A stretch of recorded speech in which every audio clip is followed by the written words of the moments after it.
Hey, good morning, everybody. It's Bobby, and today I would like to talk about a topic that some of you have given some considerations, particularly you students of the game, and that is the manner in which you take the club back. What's the proper route the club travels on its way to the top of the backswing? And for too many people, there's a lot of intuitive appeal in taking it and whipping it way to the inside, and that's just not a way that's going to benefit you in the long run. That's not going to be a compliment to the rest of your sound golf swing. Let's talk about how it should look. Now, I am by no means a model of perfection, but I think I can demonstrate this point. But I'm going to draw a little plane line right here, and that is a line that is established by the club at address. Ideally, on the backswing, we take it either on that line or slightly above it. And most of your tour players swing a little bit above it on the backswing. Okay, and so what does this destructive move to the inside cost you? Well, first thing it costs you is width. W-I-D-T-H. We need a wide swing. And so when you rip that thing to the inside right away, you're scrunching everything up and you're just not going to be able to maintain a wide swing because you didn't start with a wide backswing. Number two, it's an indication of a problem elsewhere. Now, if I'm, to illustrate this point, if I'm standing here talking to you and I just turn my shoulders horizontally, that's how they'll turn. They'll turn horizontally. Neither shoulder has any reason to go up or down. They're just going to turn round and round. But that's different if I'm tilted. In a golf posture, you're tilted.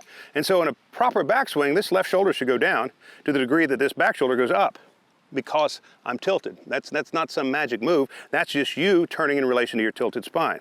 That's what we should do. However, a person who rips the thing to the inside, though they're tilted, they've turned their shoulders as though they're standing straight up. They flattened it. That's what got to the move to the inside. And so for no other reason than that, you've got to get this backswing straight because you're never going to be able to play as long as from a tilted spine, you're turning level shoulders. It's just never going to work.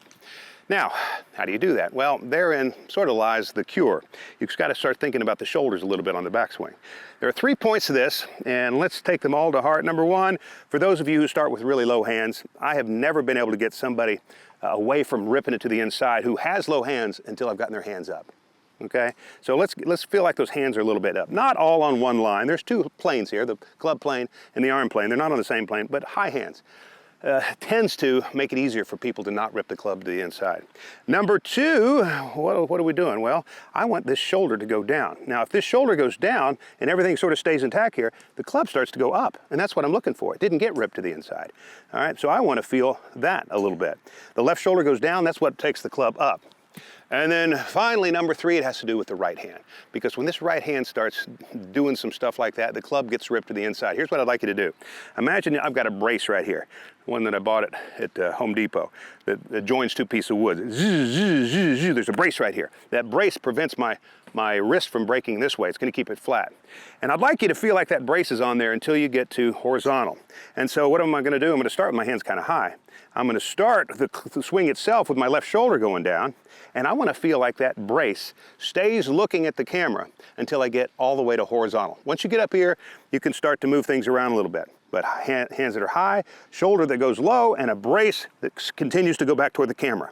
I don't want this. That's going to rip it to the inside. I want that brace still visible to the camera. And then we can develop for ourselves a proper backswing that will lead to a proper downswing. Ladies and gentlemen, I want to thank you for tuning in with me. I'll look forward to seeing you next week.